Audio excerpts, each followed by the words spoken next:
ಎಲ್ರಿಗೂ ನಮಸ್ಕಾರ. ನಾನಿವತ್ತು ನಿಮ್ಮೆಲ್ರಿಗೂ ಗರಿಗರಿಯಾಗಿ ಪರ್ಫೆಕ್ಟಾಗಿ ಕರ್ಜಿಕಾಯಿ ಹೇಗೆ ಮಾಡೋದು ಅಂತ ತೋರಿಸ್ಕೊಡ್ತೀನಿ. ಅದಕ್ಕೆ ಏನೇನು ಪದಾರ್ಥಗಳು ಬೇಕು ಬನ್ನಿ ನೋಡೋಣ. 1 ಕಪ್ಪು ಜಾಮೂನ್ ಬೌಲಲ್ಲಿ ಕಡಲೆಕಾಯಿ ಬೀಜ, 3/4 ಕಪ್ಪು ಹುರ್ಗಡ್ಲೆ, 1 ಕಪ್ಪು ಒಣ ಕೊಬ್ಬರಿ, ಅರ್ಧ ಕಪ್ಪು ಬಿಳಿ ಎಳ್ಳು, 1.5 ಕಪ್ಪು ಬೆಲ್ಲ, 1 ದೊಡ್ಡ ಸ್ಪೂನು ಗಸಗಸೆ, 1 ಕಪ್ಪು ಮೈದಾ, 1.5 ಚಮಚ ಚಿರೋಟಿ ರವೆ ಮತ್ತು ಕರಿಯೋದಕ್ಕೆ ಎಣ್ಣೆ. ನಾನಿಲ್ಲಿ ಕಡಲೆಕಾಯಿ ಬೀಜನ ಮುಂಚೆನೇ ಹುರಿದ್ಬಿಟ್ಟು ಸಿಪ್ಪೆ ತೆಗೆದಿಟ್ಕೊಂಡಿದ್ದೀನಿ. ಇನ್ನು ಕೊಬ್ಬರಿ, ಗಸಗಸೆ, ಎಳ್ಳು ಎಲ್ಲ ಹುರ್ಕೋಬೇಕು. ಅದನ್ನು ಹುರಿದ್ಬಿಟ್ಟು ಒಂದು ಸೈಡಿಗೆ ಎತ್ತಿಟ್ಕೊಳ್ಳೋಣ ಫಸ್ಟು. ಇವಾಗ ನಾನು ತೋರಿಸ್ತಾ ಹೋಗ್ತೀನಿ, ನೋಡೋಣ ಬನ್ನಿ. ಫಸ್ಟು ಸ್ಟವ್ ಮೇಲೆ ಬಾಣಲಿನ ಬಿಸಿಗಿಟ್ಕೊಂಡು ಅದಕ್ಕೆ ನಾನಿಲ್ಲಿ ಅರ್ಧ ಕಪ್ಪಷ್ಟು ಬಿಳಿ ಎಳ್ಳು ಹಾಕ್ತಾಯಿದ್ದೀನಿ. ನಾನು ಇಲ್ಲಿ ಏನೇನು ಪದಾರ್ಥಗಳು ತೊಗೊಂಡಿದ್ದೀನೋ ಎಲ್ಲ ಒಂದು ಜಾಮೂನ್ ಬೌಲ್ ಅಳತೆಯಲ್ಲಿ ತೊಗೊಂಡಿದ್ದೀನಿ. ಈ ಎಳ್ಳನ್ನು ಅಷ್ಟೇ ಕಡಿಮೆ ಉರಿಲಿ ಚೆನ್ನಾಗಿ ಹುರ್ಕೋಬೇಕು. ಹುರಿದಾದ್ಮೇಲೆ ಅದೇ ಬೌಲಿಗೆ ಎತ್ತಿ ಸೈಡಿಗೆ ಇಟ್ಕೊಳ್ಳೋಣ. ಇವಾಗ ಗಸಗಸೆ ಹುರ್ಕೋತಾ ಇದ್ದೀನಿ. ಈ ಸ್ಪೂನ್ ಅಳತೆಯಲ್ಲಿ ಗಸಗಸೆ ತೊಗೊಂಡಿದ್ದೀನಿ. ನಾವು ತಿಂಡಿ ತಿನ್ನೋಕ್ಕೆ ಯೂಸ್ ಮಾಡ್ತೀವಲ್ಲ ಸ್ಪೂನು, ಅದಕ್ಕಿಂತ ಸ್ವಲ್ಪ ದೊಡ್ಡದಿದೆ ಇದು. ಅದನ್ನು ಕೂಡ ಅಷ್ಟೇ ಹುರಿದ್ಬಿಟ್ಟು ಬೌಲಿಗೆ ಎತ್ತಿಟ್ಕೊಳ್ಳೋಣ. ಅದಾದಮೇಲೆ ನಾನು ನೆಕ್ಸ್ಟು ಒಣ ಕೊಬ್ಬರಿ ಹಾಕ್ಕೋತಿದ್ದೀನಿ. ಒಣ ಕೊಬ್ಬರಿನೂ ಅಷ್ಟೇ ಸ್ವಲ್ಪ ಬಿಸಿ ಮಾಡ್ಕೋಬೇಕು, ಇಲ್ಲಾಂದರೆ ಸ್ವಲ್ಪ ದಿವಸ ಆದಮೇಲೆ ಅದು ವಾಸನೆ ಬಂದುಬಿಡತ್ತೆ. ಅದಕ್ಕೋಸ್ಕರ ಬಿಸಿ ಮಾಡ್ಕೋಬೇಕು. ಎಲ್ಲ ಪದಾರ್ಥಗಳನ್ನೂ ಉರಿವಾಗ ಸಿಮ್ಮಲ್ಲೇ ಇರಬೇಕು ಉರಿ. ಇವಾಗ ಕನಕನ ಕಲಿಸ್ಕೊಳ್ಳೋದಕ್ಕೆ ನಾನಿಲ್ಲಿ 2 ಸ್ಪೂನು ಗಸಗಸೆ ತೊಗೊಂಡನಲ್ಲ, ಅದೇ ಸ್ಪೂನಲ್ಲಿ 2 ಸ್ಪೂನು ಎಣ್ಣೆನ ಬಿಸಿಗಿಟ್ಟಿದ್ದೀನಿ. ಇವಾಗ ಒಂದು ಬೇರೆ ಬಟ್ಲಲ್ಲಿ 1 ಬೌಲು ಮೈದಾ, 1.5 ಸ್ಪೂನಷ್ಟು ಚಿರೋಟಿ ರವೆ, ಅದಕ್ಕೆ 1 ಚಿಟಿಕೆ ಉಪ್ಪು. ಈ 3 ಪದಾರ್ಥಗಳನ್ನ ಮೊದಲಿಗೆ ಚೆನ್ನಾಗಿ ಮಿಕ್ಸ್ ಮಾಡ್ಕೊಳ್ಳೋಣ. ಅದಾದಮೇಲೆ ಎಣ್ಣೆ ಕಾಯಕ್ಕೆ ಇಟ್ಟಿದ್ನಲ್ಲ 2 ಸ್ಪೂನಷ್ಟು, ಆ ಎಣ್ಣೆನೂ ಕೂಡ ಇದರೊಳಗೆ ಸೇರಿಸ್ಬಿಡೋಣ. ಸೇರಿಸಿ ಹುಷಾರಾಗಿ ಕಲಿಸ್ಬೇಕು. ಎಣ್ಣೆ ತುಂಬ ಬಿಸಿ ಇರುತ್ತೆ. ಚೆನ್ನಾಗಿ ಮಿಕ್ಸ್ ಮಾಡಬೇಕು. ಎಲ್ಲ ಕಡೆನೂ ಅದು ಮಿಕ್ಸ್ ಆಗಬೇಕು. ಹಾಗೆ ಅದು ಆ ಹಿಟ್ಟನ್ನು ಮಿಕ್ಸ್ ಮಾಡಿ ಇಡೀ ಇಡಿದ್ರೆ ಅದು ಉಂಡೆ ಥರ ಬರಬೇಕು. ನೋಡಿ ತೋರಿಸ್ತಾ ಇದ್ದೀನಲ್ಲ ಹಾಗೆ. ಇದಾದಮೇಲೆ ಸ್ವಲ್ಪನೇ ನೀರು ಸೇರಿಸ್ಕೊಂಡು ಕಲಿಸ್ಕೋಬೇಕಾಗತ್ತೆ. ಒಟ್ಟಿಗೆ ಒಂದೇ ಸಲ ನೀರು ಹಾಕ್ಬಿಡಿ, ತೆಳು ಆದರೆ ಕಷ್ಟ. ಅದಕ್ಕೆ ಸ್ವಲ್ಪನೇ ಮಿಕ್ಸ್ ಮಾಡಬೇಕು. ತುಂಬ ಗಟ್ಟಿ ಕಲಿಸ್ಬೇಕು. ನೀವು ಚಪಾತಿ ಹಿಟ್ಟು ಏನು ಕಲಿಸ್ತೀರೋ ಅದಕ್ಕಿಂತ ಸ್ವಲ್ಪ ಗಟ್ಟಿನೇ ಇರಬೇಕು. ಗಟ್ಟಿ ಇದ್ದರೆ ಒಳ್ಳೆಯದು, ಇಲ್ಲಾಂದರೆ ಕರ್ಜಿಕಾಯಿ ತುಂಬ ಮೆತ್ತಗಾಗ್ಬಿಡತ್ತೆ. ನಾನಿಲ್ಲಿ ಕೆಲವು ನಿಮಗೆ ಟಿಪ್ಸ್ ಕೂಡ ಹೇಳ್ತೀನಿ ಮಧ್ಯದಲ್ಲಿ. ಇದರಿಂದ ಕೂಡ ನಿಮ್ಮ ಕರ್ಜಿಕಾಯಿ ತುಂಬ ಗರಿಗರಿಯಾಗಿ ಚೆನ್ನಾಗಿ ಬರುತ್ತೆ.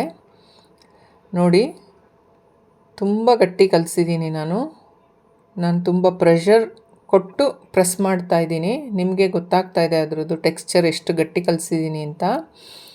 ಇವಾಗ ಅದನ್ನು ಒಂದು ಸೈಡಲ್ಲಿ ತೆಗೆದಿಟ್ಕೊಳ್ಳೋಣ. ಒಂದು ಬೌಲ್ ಮುಚ್ತಾ ಇದ್ದೀನಿ, ಗಾಳಿ ಆಡಿದ್ರೆ ಮೇಲೆ ಅದೆಲ್ಲ ಗಟ್ಟಿ ಆಗಿಬಿಡತ್ತೆ ಅಂಥೇಳಿ. ಇವಾಗ ಬಾಣಲಿಯಲ್ಲಿ ಎಣ್ಣೆ ಕಾಯೋದಕ್ಕೆ ಇಟ್ಕೊಳ್ಳೋಣ. ಎಣ್ಣೆನ ಸಿಮ್ಮಲ್ಲಿ ಇಟ್ಕೊಳ್ಳೋಣ. ಹದವಾಗಿ ಕಾಯಬೇಕದು.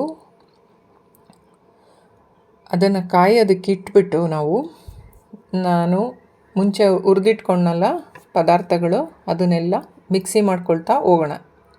ಇದಕ್ಕೆ ಹೂರ್ಣನ ರೆಡಿ ಮಾಡ್ಕೋಬೇಕಲ್ವಾ, ಅದಕ್ಕೆ ಇವಾಗ ಫಸ್ಟು ನಾನು ಹುರ್ಗಡ್ಲೆನ ಪೌಡ್ರ್ ಮಾಡ್ಕೋತಾ ಇದ್ದೀನಿ.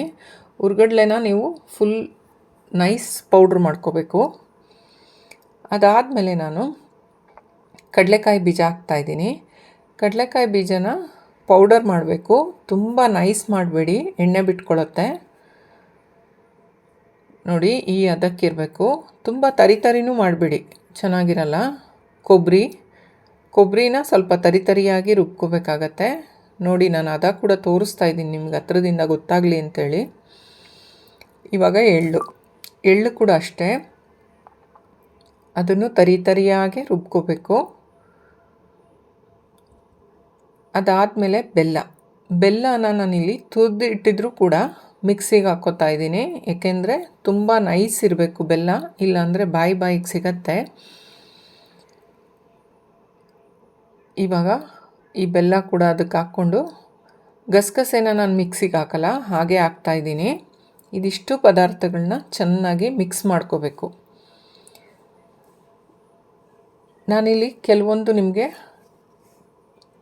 ಟಿಪ್ಸು ಮತ್ತು ಟ್ರಿಕ್ಸ್ ಹೇಳ್ತೀನಿ ಅಂತ ಹೇಳಿದೆ ಅಲ್ವಾ.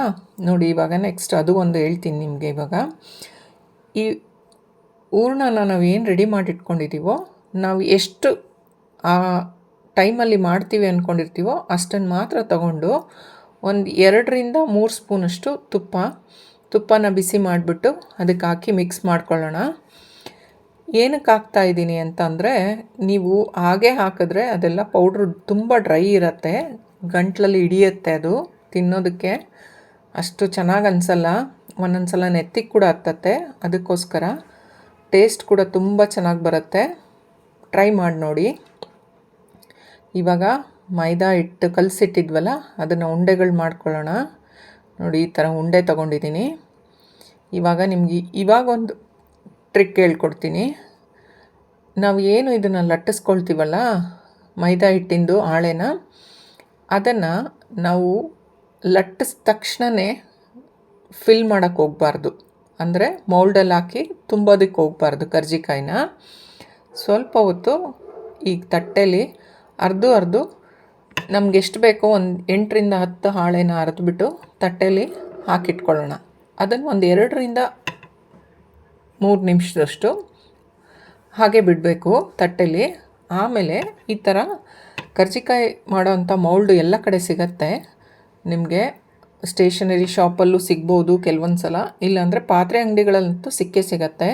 ಒಂದು ತಂದಿಟ್ಕೊಳ್ಳಿ, ತುಂಬ ಚೆನ್ನಾಗಿ ಬರುತ್ತೆ. ನಾವು ಕೈಯಲ್ಲಿ ಮಾಡೋದಕ್ಕಿಂತ ಫಿನಿಶಿಂಗ್ ಅದರಲ್ಲಿ ತುಂಬ ಚೆನ್ನಾಗಿ ಬರುತ್ತೆ. ನಾನಿವಾಗ ಆ ಮೌಲ್ಡ್ ಮೇಲೆ ನಾವು ಅರ್ದಿಟ್ಟಿದ್ವಲ್ಲ ಆ ಹಾಳೆನ ಹಾಕ್ಬಿಟ್ಟು ಸುತ್ತ ಹಾಲನ್ನ ಸರುತ್ತಾ ಇದ್ದೀನಿ.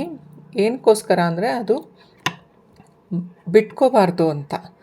ಅದು ಬಿಟ್ಕೊಂಡ್ರೆ ಎಣ್ಣೆ ಎಲ್ಲ ಹಾಳಾಗತ್ತೆ, ಚೆನ್ನಾಗಿ ಕೂಡ ಇರಲ್ಲ.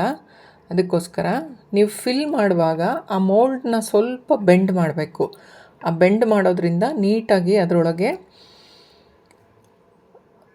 ನಾವೇನು ಫಿಲ್ಲಿಂಗ್ ಮಾಡ್ಕೊಂಡಿದ್ದೀವೋ ಅದು ನೀಟಾಗಿ ಕುತ್ಕೊಳ್ಳುತ್ತೆ.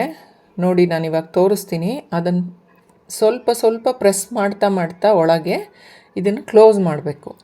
ಕ್ಲೋಸ್ ಮಾಡಿ ಟೈಟಾಗಿ ಪ್ರೆಸ್ ಮಾಡಬೇಕು. ಪ್ರೆಸ್ ಮಾಡಿಬಿಟ್ಟು ಎಕ್ಸ್ಟ್ರಾ ಏನು ಬಂದಿದೆಯೋ ಅದನ್ನೆಲ್ಲ ತೆಗಿಬೇಕಾಗತ್ತೆ. ತೆಗೆದಾದಮೇಲೆ ಇನ್ನೊಂದು ಸಲ ಪ್ರೆಸ್ ಮಾಡಿ. ಆವಾಗ ಅದು ಒಂಚೂರು ಕೂಡ ಎಲ್ಲೂ ಓಪನ್ ಆಗಲ್ಲ. ಇವಾಗ ನೋಡಿ ತೋರಿಸ್ತೀನಿ ಎಷ್ಟು ನೀಟಾಗಿ ಬಂದಿದೆ. ತುಂಬ ಚೆನ್ನಾಗಿರುತ್ತೆ, ತುಂಬ ಚೆನ್ನಾಗಿ ಕೂಡ ಬರುತ್ತೆ. ನೀವೆಲ್ಲ ಟ್ರೈ ಮಾಡಿ ನೋಡಿ. ಮತ್ತು ಇವಾಗ ಇನ್ನೊಂದು ಟಿಪ್ ಏನಂದರೆ, ನಾವು ಈ ಥರ ಫಿಲ್ ಮಾಡಿ ಒಂದು ಪ್ಲೇಟಲ್ಲಿ ಎತ್ತಿಟ್ಕೋಬೇಕಾಗತ್ತೆ. ಅದನ್ನು ಕೂಡ ಅಷ್ಟೇ 1ರಿಂದ 2 ನಿಮಿಷ ಬಿಟ್ಬಿಟ್ಟು ಆಮೇಲೆ ನೀವು ಎಣ್ಣೆಲಿ ಕರೀರಿ, ತುಂಬ ಚೆನ್ನಾಗಿ ಬರುತ್ತೆ. ನಾವು ಫಿಲ್ ಮಾಡಿದ ತಕ್ಷಣವೇ ಎಣ್ಣೆಗೆ ಹಾಕ್ತೀವಿ, ಅವಾಗೇನಾಗತ್ತೆ, ಮೆತ್ತಗಾಗತ್ತೆ, ಇಲ್ಲಾಂದರೆ ದಪ್ಪ ಗುಳ್ಳೆಗಳು ಬರುತ್ತೆ, ನೋಡೋದಕ್ಕೆ ಚೆನ್ನಾಗಿರಲ್ಲ, ತಿನ್ನೋದಕ್ಕೆ ಚೆನ್ನಾಗಿರಲ್ಲ, ಹಾಗಾಗೋಗುತ್ತೆ. ಇವಾಗ ನೋಡಿ, ನಾನು 1-2 ನಿಮಿಷ ಆಗಿದೆ, ಎಲ್ಲ ಮಾಡಿಟ್ಕೊಂಡಿದ್ದೀನಿ. ಇವಾಗ ಎಣ್ಣೆಲಿ ಹಾಕಿ ತೋರಿಸ್ತೀನಿ ಬನ್ನಿ. ಹಾಗೆ ನಾನು ಮುಂಚೆ ರವೆ ಉಂಡೆ ವಿಡಿಯೋ ಕೂಡ ಅಪ್ಲೋಡ್ ಮಾಡಿದ್ದೆ. ಅದು ನಾನು ಮಾಡಿರೋ ಅಂಥ ಎಲ್ಲ ವಿಡಿಯೋದಲ್ಲಿ ತುಂಬ ಒಳ್ಳೆ ವ್ಯೂಸ್ ಸಿಕ್ಕಿದೆ ನನಗದರಲ್ಲಿ. ಇವಾಗ ಗಣಪತಿಗೆ ಕೂಡ ರವೆ ಉಂಡೆ ಅಂದರೆ ತುಂಬ ಇಷ್ಟ. ಆ ಲಿಂಕ್ ಕೂಡ ನಾನು ಡಿಸ್ಕ್ರಿಪ್ಷನ್ನಲ್ಲಿ ಹಾಕಿರ್ತೀನಿ. ನೀವು ಒಂದ್ಸಲ ಟ್ರೈ ಮಾಡಿ ನೋಡಿ. ನಿಮ್ಮ ಕಮೆಂಟ್ಸ್ ಕೂಡ ನನಗೆ ತಿಳಿಸಿ, ಹೇಗಿತ್ತು, ನೀವು ಮಾಡಿದ್ರೆ ಹೇಗೆ ಮನೇಲಿ ಅಂತ. ಇವಾಗ ನೋಡಿ, ಕರ್ಜಿಕಾಯಿ ಎಷ್ಟು ಚೆನ್ನಾಗಿ ಬಂದಿದೆ ಅಲ್ವಾ.